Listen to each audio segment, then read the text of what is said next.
Hi, I'm Ruth, your Holistic Soul Healer, and this is step 2 of your weekly 10-week program. Step 2 is about burdens.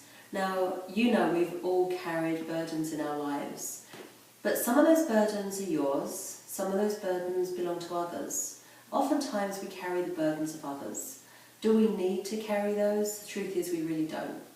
So some of the burdens we carry for others actually does not lessen their load. So even for parents that are carrying burdens for their children, or even children who are carrying the burdens for their parents, the people whose burdens it really belongs to, they still have to carry them themselves. How do you release yours? How do you release what's not yours anymore? Well, it's an interesting question, because some of us don't want to. Some of us want to hold on to the burdens of ourselves or others because we haven't yet decided what the gift is in them. We haven't yet finished with them, maybe we haven't learnt from them, and sometimes we want to carry burdens because it's just what we've decided or chosen to do. So it's definitely a decision, mostly unconscious. So we're going to bring consciousness to what you're choosing to carry, and then you can decide what you wish to do with them. You can decide, I want to let them go. You can decide, these aren't mine, I don't want to carry these because my bag, this bag of burdens, is going to get heavier.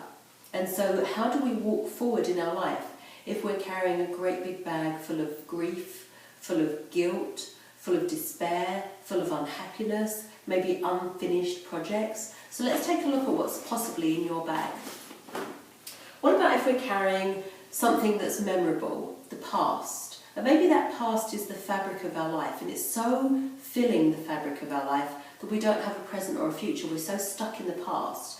Do we really have to carry this fabric? Now, it might not be that heavy. You might say, well, it's not that heavy and it's my history, and maybe it's the history of my parents, my grandparents. Maybe I'm running a restaurant that belonged to my grandfather and I don't like it and I don't want to do it, but I haven't considered any other options because this is what I've always done. All I'm asking you to do is consider other options and see if that fabric is serving you or not. If it's not, put it down. If it is, put it back in your bag and make that decision another time. You do not have to choose it right now. The other thing we might be carrying, let's have a look here and see what else we've got. Ooh, look at this. We've got rocks. This represents grief. They're really heavy. Rocks and heavy grief actually translate on us physically. There's a whole bunch of education we can talk about with this. Kidney stones and gallbladder stones and things like that. Some of those have got grief and anger and hurt and despair and sorrow in them. They actually become stones in our body. Isn't that interesting? So here we are, we've got stones that we carry, often on the inside of ourselves and the insides of our body rather than on the outside, and it can really hurt us. Because you can imagine carrying these around on the inside of you. Oh my goodness. And that's often what we do. Sometimes our burden bags are not bags on the outside that we carry with handles. Sometimes they're on the inside, which actually stops our body from flourishing and being balanced and being healthy. These rocks of grief have got some beauty to them, because in grief comes love. It means we've loved someone. If we're holding grief and sorrow for somebody, we've loved them. So how do we carry on loving them without carrying the heavy rocks of grief? Well, if we put the rock down, the imprint of their lives is still in our hands and our hearts, it's still in our life. We haven't lost the imprint, we've just lost the rock. And how do we connect to our spiritual ancestors and the tapestry of our life that have touched us so deeply? We don't connect to them like this because they're not in this place. They've let go of their body.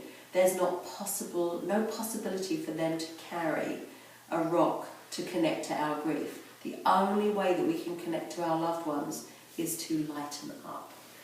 So we put the rocks down and our spirit lifts and our heart starts to hold the joy and the sweetness and the gratitude for the lives that touched ours, even if they're no longer here.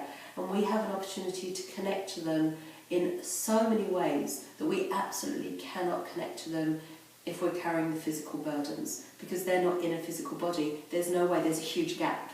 So you can understand that, can't you? Carrying burdens takes up a great deal of room, just like a computer. If we can't download anything, we've got no room for anything.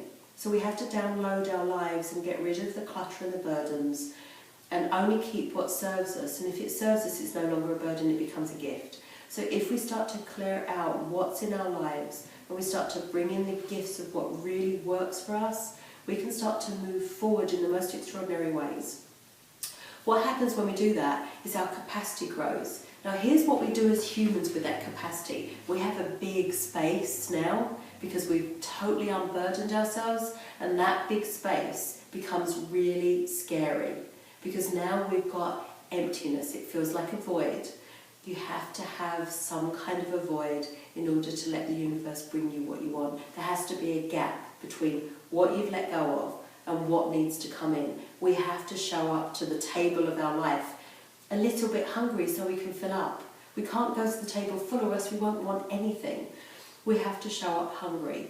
But hungry for what you want is different from being burdened with what you don't want. Big difference. So we're changing things. You're shifting the energy and you're creating room. Is it uncomfortable to have all that space that you've filled up with stuff you don't want? Yeah, it's really uncomfortable. So in this step, get a little bit willing to be a little bit uncomfortable, but trust that that discomfort is worth it because what it's going to bring you is extraordinary. We have to make room for extraordinary. This is Ruth Kramer. I am your soul healer, your holistic soul healer, and this is step 2. This is releasing burdens and making room for wow. This is your time.